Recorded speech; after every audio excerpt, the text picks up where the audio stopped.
Marcelyn. How are you? I'm good. How are you, Rosalyn? I'm doing okay. So let's just jump right into it. All That right. sounds great. Let's do Um, this. Yeah, you've been painting for a long time. I could say a couple of decades, right? I have. So do you recollect what first drew you into painting, and what keeps you hooked in? I do. When I was first in undergrad, I went to school to study sculpture and ceramics, actually. And I was in Portland, Oregon, and as an elective, I took a painting class. And the painting class was so hard for me. I remember I struggled and struggled, and I was immediately really hooked in because it was so difficult. And I got a C in my first painting class, which Wow. nobody gets a C in art school, right? So anyway, it was the beginning of this like kind of tortured relationship that I've had with painting off and on for this whole time. But I think that's what keeps me hooked in. It's not easy for me. It's always a challenge, and I like that. That's fascinating. So it was the difficulty of it that drew you in.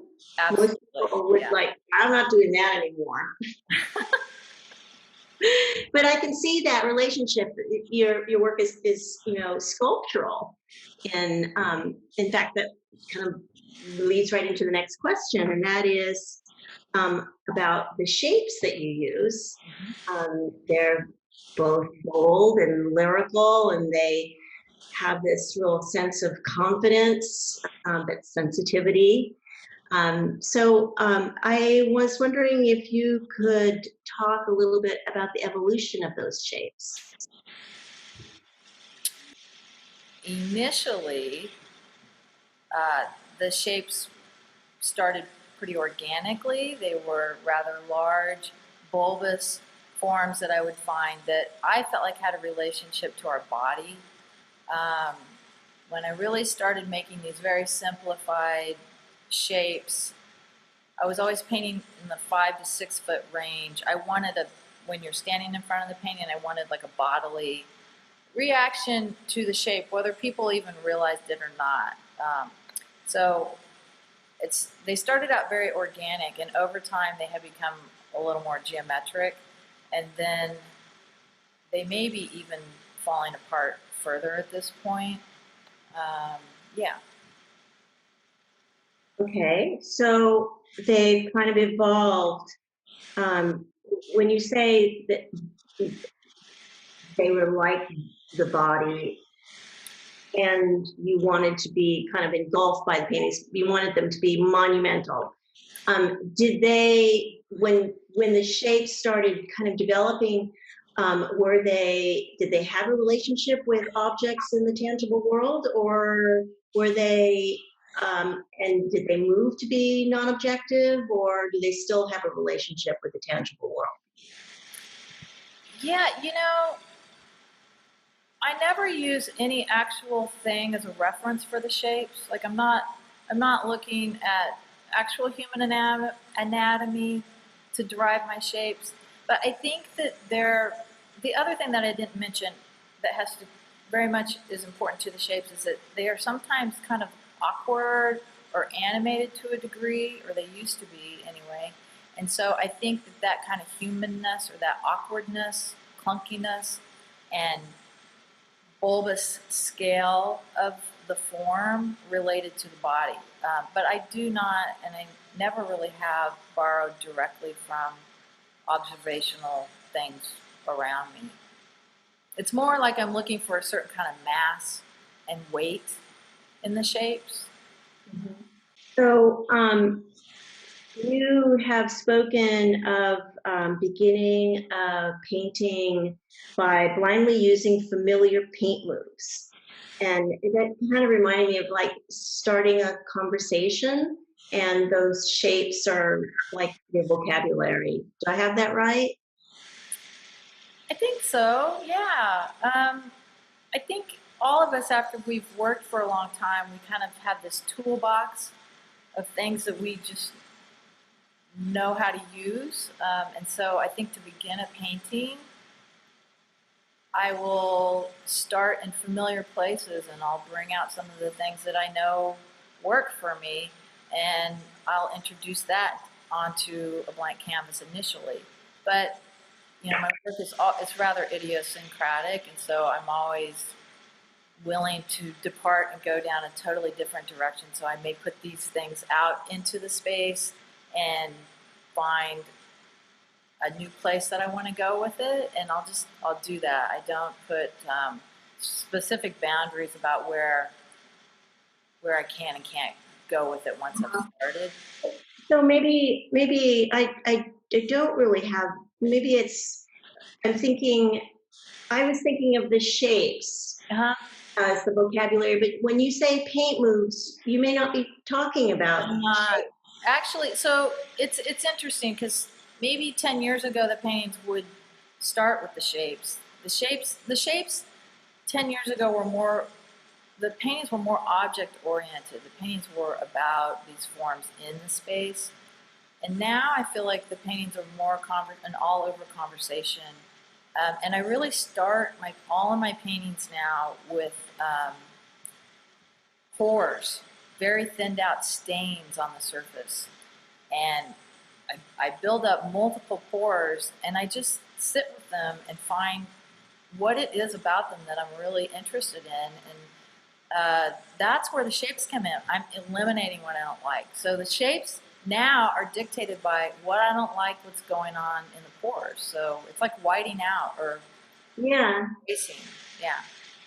That's super interesting. So it's the kind of the push-pull sense of space that you get is developed by that adding and subtracting that you're doing in your process of developing a painting. Yes. So it has to do with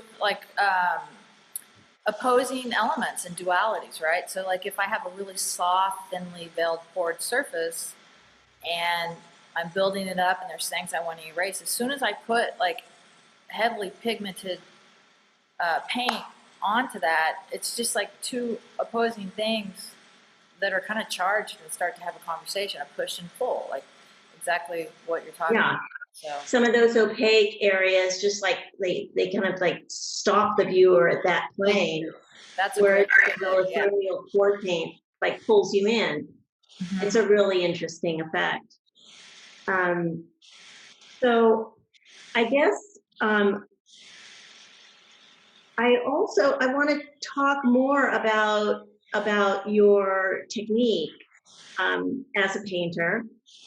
How did she do that? How did she get that effect? Because you have such beautiful treatment of your surfaces with little kind of areas where this is like, I'm thinking about that work on paper that is black and white. It was in your last show, where it's made up of several different tiles.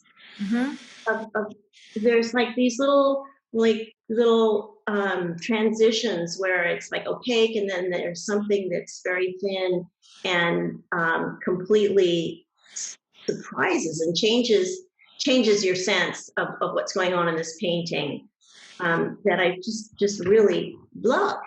And so I want you to talk about what kinds of substrates you use. I know you use some paper, you use canvas. Tell me what you use. Yes, so I do. I work between canvas and paper.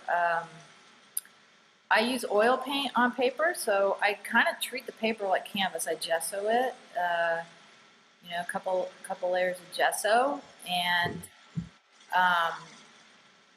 really the works on paper are very built up surfaces as well. In fact, a friend of mine referred to them as bad weather, those black and white pieces, because there's so many layers that go into the blackness of them, You can kind of see into them a little bit, but so both the canvas and the paper are oil. And with the canvas, I moved on to entirely raw canvas a couple years ago. And those are actually really tricky surfaces. There's a ton of prep that goes into them, even though it doesn't look like it. There's a very thin layer of clear gesso on the face. So you're priming. I'm sort of priming. I prime the backs of them because I mean, I've developed this after doing a lot of pouring. So you want the pigment to impregnate the surface in just a certain way. And so there's a very fine line in the prep about, that's such a geeky thing, but about how much gesso is or isn't on there so that the oil will actually absorb into it the way that I want it to. And the backs of them are all primed with like white gesso, and it makes them nice and taut again. But you also use like burlap and different. Oh, I do, yeah. Yeah, this past year, again, like I just want to stay engaged. And so sometimes I have to introduce things that are difficult for me. I guess I always like to learn something new. So I have been sewing together burlap and canvas. I've used like really silky rayon, really thin linen that you can kind of see through. But these different fabrics are spliced, they're sewn together, spliced, and then stretched over the stretcher. And again, it's that push-pull thing, but it's in materials. They're different, right? It's two things coming together, hopefully charging one another through their differences. Yeah, and I guess it's, I mean, it's that element of surprise that you come up with in the way those different surfaces react to the paint and the different way you're applying the medium. You always use oil-based materials, yes? Always, yeah. I tried to switch to acrylics to speed things up, and I don't know what it is. I can't. I feel the same way. It's almost like a disease. I hate waterborne materials. Well, I think your paintings are amazing. Thank you Very much for sharing not only your time, but telling me how you do it so I can. Rosalyn, thank you for doing this. Thank you for doing this. I really appreciate it. You're most welcome.